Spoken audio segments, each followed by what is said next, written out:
Hey everybody, this is DIY Coach Al at Lawn Care and Home Repair. Had me a little plumbing issue up there, but you know I took care of it. Y'all hold on, I'm gonna show you what I did. Be right back.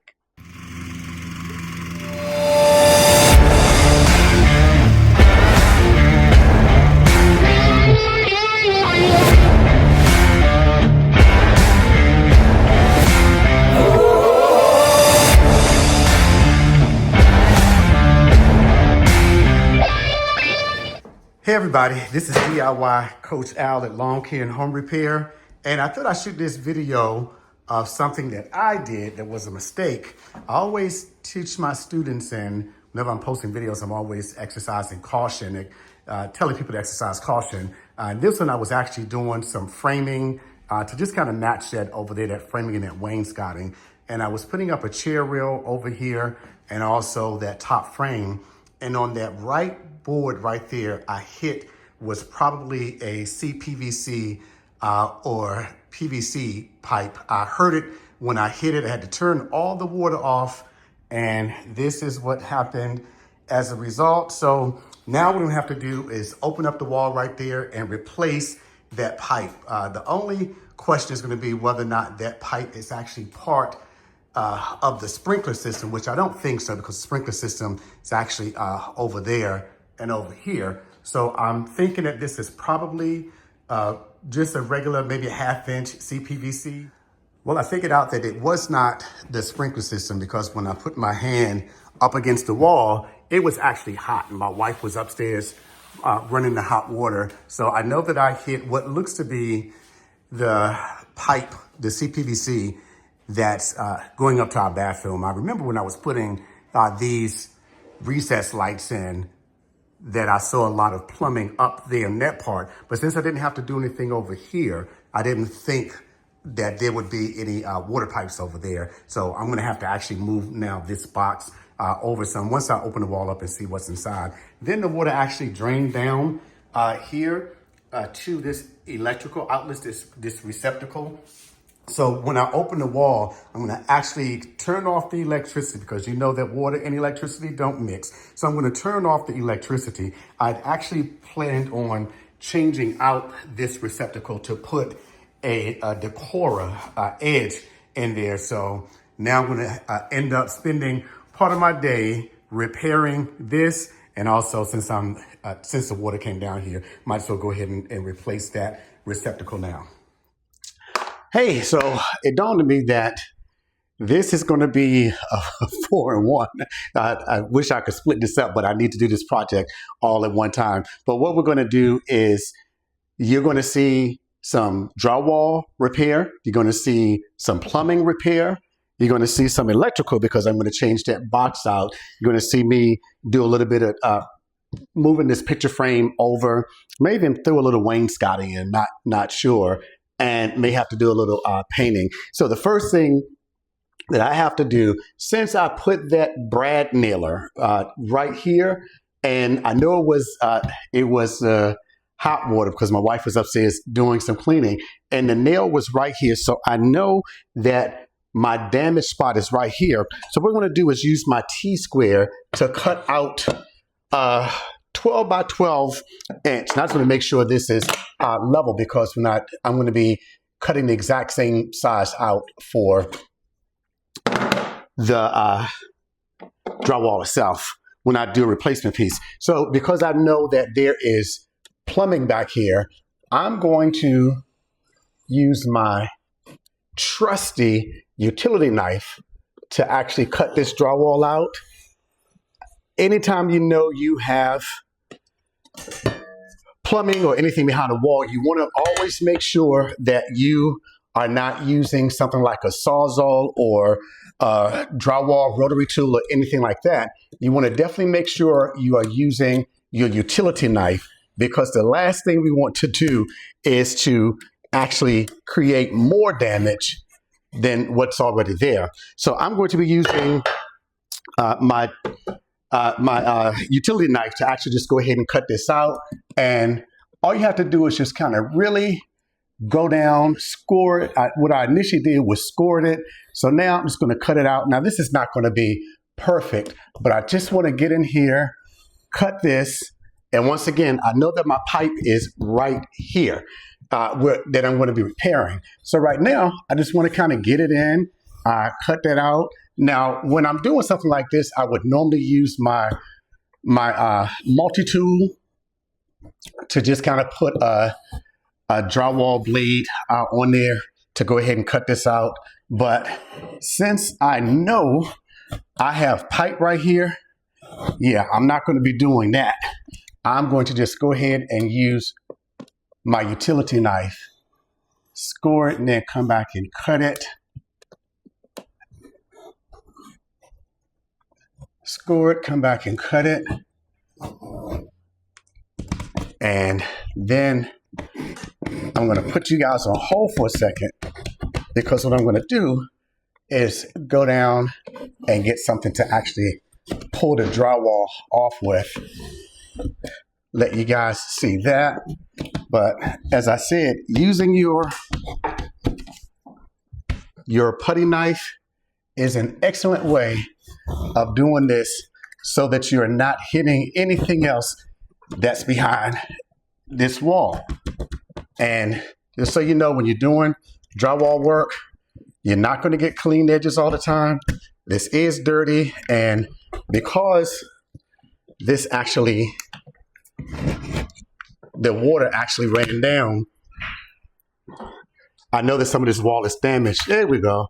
I see the pipe already. So using my putty knife was actually the best thing to do. And the culprit is right here. So this is the pipe that I'm going to be replacing. This looks like it's a 1-inch pipe. Now, I don't have any 1-inch pipe on hand. I actually just did a project with putting my utility sink in the basement. I did have some 1/2 inch, and I think I had some 1.5 inch, but I don't have any 1-inch pipe. So I'm going to have to go to the big box store and get some pipe in order to fix this. So yeah, there she is right here. I can actually see the hole. So we're going to just get some pipe, and I'm going to come back and show you how to cut this pipe. I have a pipe cutter, how to cut this pipe, and what we have to do to make sure we are going to have as little water as possible when we cut this pipe. I have to say again, this is why, and I know this, I just wasn't paying attention. I'm doing my framing, and I'm thinking, okay, yeah, I'm good. I knew I wasn't on the stud, but this pipe is literally against the drywall. So, and this one I was already doing before it started. So be right back. Alrighty, so I have found the hole. As I said, this particular tool right here is a pipe cutter, CPVC cutter. This will cut up to a 1.5 inch pipe. So what I'm going to do is cut off this section. I see the hole right here. So I'm going to cut off this section right here above the hole. And always make sure you have some towels and things. You can't see my wife in the picture, but she's right there. Uh-oh. This is what happens. This pipe is actually brittle. So now what I'm going to have to do is get my multi-tool and actually just come back, and instead of using a pipe cutter, I'm going to have to cut this off with a saw, because it is brittle. It will break, and if it breaks, that means I would have to cut open more of the wall. Don't want to do that. So I'm just going to get my Sawzall and come back, and I'm going to actually just cut it. That way I don't have to worry about it splintering again. If this were a bigger hole, I'd be halfway tempted to actually just replace all of this. But in order to replace this and put new piping in, new CPVC, I'd have to cut this whole wall open. And from the top to where it starts to where we have that U connector to the bottom, or that connector, I'm sorry, to the 90-degree angle, I would have to actually cut it all the way down there. So I'm going to get my Sawzall. I'm sorry, get my multi-tool, and I'm going to come back and I'm just going to cut this off with the saw. Be right back. Alrighty, so because this CPVC was so brittle. And as I said, you're going to find this. My house was built in 1999, so it's 26 years old. I don't know the half-life on this CPVC, but every now and then you're going to find that when you're starting to replace one thing, you realize how fragile it is, and you're going to have to really start to do some upgrades. So what I'm going to do, I have a saw. This is called a multi-tool. You can use this as sand to cut. It really is a DIYer's best friend. Other benefit is that I have with this is that this particular piece of pipe is braced against a 2x4 right here. This actually vibrates. It doesn't cut like a saw where it's going back and forth. It actually vibrates. So I'm going to I already cut my bottom piece off here. So I'm going to now cut my top piece off.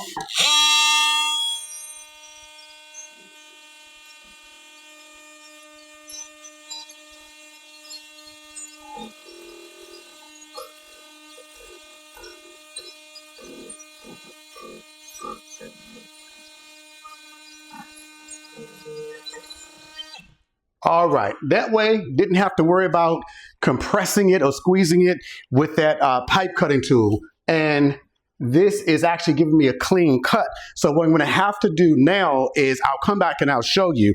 I have to get, this is called a coupling. This is actually a 3/4 inch pipe. So what you're gonna see me do is come back, you're gonna see me prime this, glue this, and you're gonna see me connect this coupling here and replace this section of pipe. So this is actually, for me, it's kind of fun because it's what I love to do. Hadn't planned on doing this today, but hey, when you're going to be a homeowner, you're going to be a DIY, you got to learn how to do these things. So after run out to Lowe's or Home Depot and get another 3/4 inch coupling. I usually have this. I actually have a 3/4 inch pipe, a piece of extra pipe that I had. So usually when I'm doing projects like when I finish out my basement, things like that, I usually have a little extra material left. Didn't think I was going to need a 3/4 inch coupling because hey, I didn't think that I was going to accidentally cut into my pipe here, but life happens, right? Be right back. All right, so we're going to do the same thing for our repair piece. We are going to prime it really good, and then we're going to prime it inside of here. Now, what you didn't see me do off camera, whenever you're repairing pipe, whether it's copper or CPVC, you want to make sure, almost put that on it without the glue, you want to make sure that there are no sharp edges that could potentially puncture your coupling or your CPVC, or the ring that's actually inside of the SharkBite that we're going to use. And we're going to now push this down in here. What you didn't see me do off camera was deburr.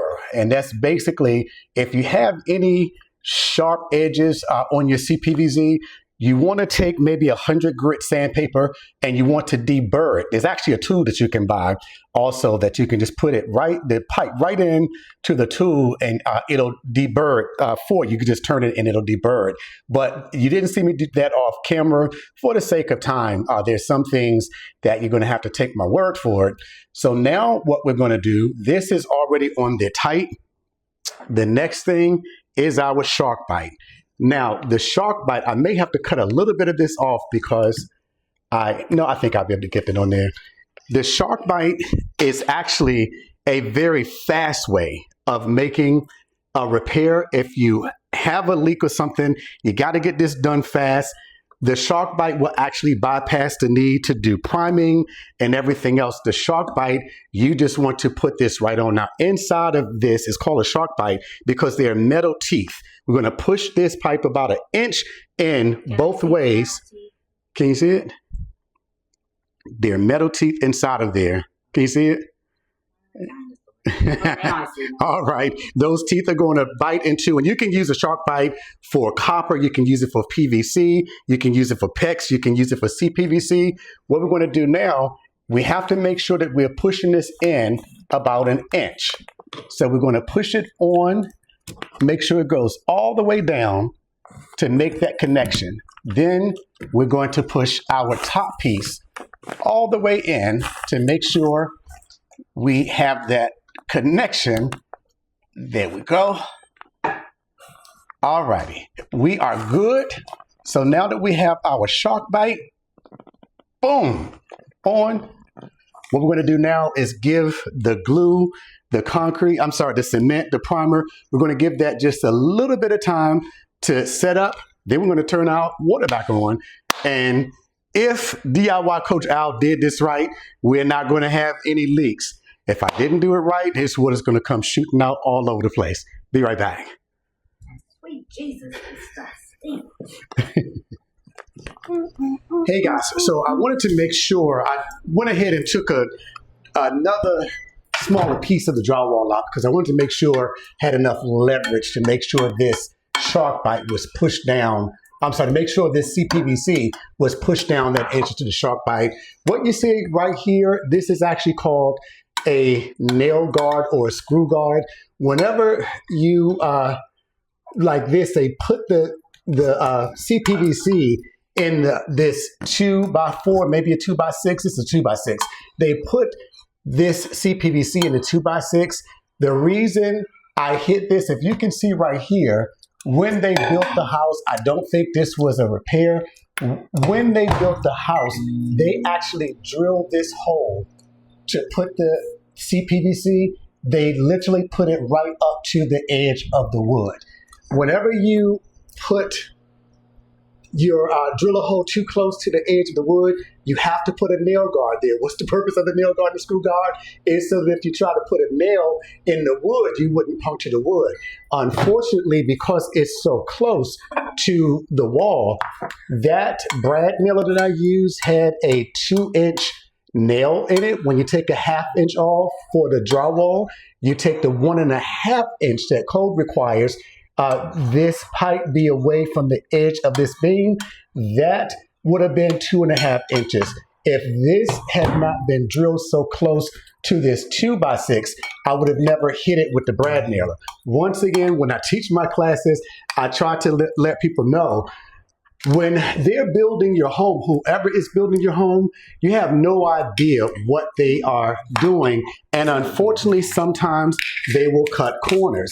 Because they drilled this hole too close to the edge of the beam, this 2x6 by probably 8 beam could have cost maybe $8 to $12. So just that one piece of wood, to replace that would have cost $12. If you would have had to have somebody come out and repair this, a plumber, a carpenter, that would have cost you, as I said earlier, maybe $800, $900 altogether. So them saving maybe $9 on a piece of 2x4x8 actually would cost you maybe $800 or $900.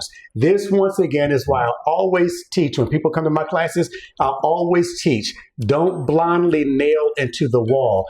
Based upon what was code back then, I should have been able to use a 2-inch brad nailer to connect this, whatever you call that framing, to the wall. But because somebody didn't do what they were supposed to do when they built the house, I had to come back in on the back end and pay the price for it. Okay, we're going to turn the water on. Be right back.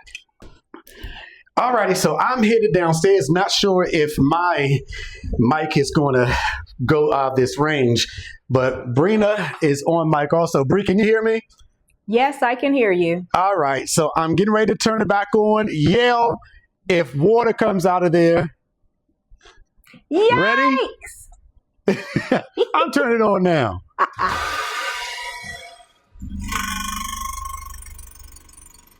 Oh, It's coming out! Water's coming out! Okay.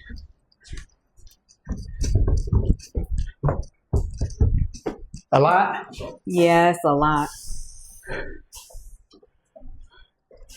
It's that shark bite. Okay, all right. The shark bite didn't work. That is definitely that shark bite coupling. Okay, be right back. Hey, everybody. So that shark bite did not work. I don't know if it was a malfunctioning, but I don't know if it was a malfunction or not, but it didn't work. So I had to go ahead and take the shark bite out and just use the regular coupling that's made from the same CPVC material. So I'm not exactly sure what happened with that shark bite. I may not have pushed it all the way in. I've used them before very successfully. So, and because I'm kind of pressed for time, I just went ahead and did the fix the other way. And we're going to try it again. Brina, we ready? Yep, we're ready. We're turning the water back on. Last time I turned the water on, Brina started screaming. So I let's think see. it's working. Are we good? I think we're good. All righty. So we're going to come back and double check. And the reason I'm putting this in here is because I don't mind showing when things don't go right. A lot of times when people on YouTube, DIY show what we've done, we'll edit it out so that we edit out our mistakes. Bottom line is that sometimes you are going to make a mistake. The mistake in making the mistake is not owning up to the fact that you made a mistake. It is okay to make a mistake. As I said, I've done so much plumbing and everything else. I've used shark bites before, never had an issue with it, but this time it failed. So I went ahead and just did the repair using the regular coupling. I actually prefer to use the coupling made from the same material as the CPVC. It's much cheaper. And when you put that glue and that primer on, it is going to bond to that material. So that is going to conclude the video on how to repair. Once again, this repair would have cost roughly $300. Cost me about $19 in the material. You want to make sure you get, Odie is the big boy on the block as it relates to plumbing material. Make sure you have your primer. Make sure you have your clear cement. This actually comes in a 2-pack. I think I paid about $7 for that altogether. Just want to show you the other materials that I use. I referenced before the coupling, and this is what the coupling looks like. This is a 3/4 inch coupling. You see that line down there. You're going to push it down right there. That's literally halfway through on one end. And then on the other end, you're going to put your primer on first. You're going to then put your cement glue, and you're going to hold that for maybe 15, 20 seconds. That stuff will bond so quickly. If you ever get any on your skin, just make sure you wash it off quickly because it'll stick there for a while. Now, what I'm gonna have to do is come back and I'm gonna give this, just to be on the safe side, I'm going to give that about a day to repair. And then I'm gonna come back and do the next video on drywall repair. And then I'm gonna actually do one too on replacing an outlet. I actually did one before, but I want to show you this new outlet I'm going to be using. And in the meantime, I'm just going to go ahead and move this down about 6 inches to get it away from that. And yeah, I'll be right back with the next video. Alrighty, so I just wanted to come up and double check, make sure we are good. As I said before, just a little bit of water came out. Anytime you have a plumbing issue, you always want to make sure that you check your wall to make sure it's dried out, because we never want to leave water puddled around because it'll actually start to weaken the material. The wood right here is not treated wood. This is interior wood. So if water stays on there, or if it stays immersed in water for too long, it can start to weaken it. These are load-bearing walls. It can compromise the integrity of your home. But we are good right here. Nothing is leaking out. Hey, you guys, please do me a favor. If this video helped you at all, leave me a comment. As I said, I left my mistake in there, or the failure. Well, I'll say it was a mistake because the shark bite didn't work. But leave me a comment. Let me know if you saw anything that I did wrong. Anybody who's professional out there, I don't profess to be a professional. I'm part of the DIY community. But leave me a comment. Let me know what you think. The next video, I'm not sure if it's going to be over there or over there, is going to be on drywall repair. Hey, you guys have an amazing day on purpose. Don't forget to subscribe to the channel. Hit that like button and that notification button so you'll know when the next video is coming out. Y'all take care.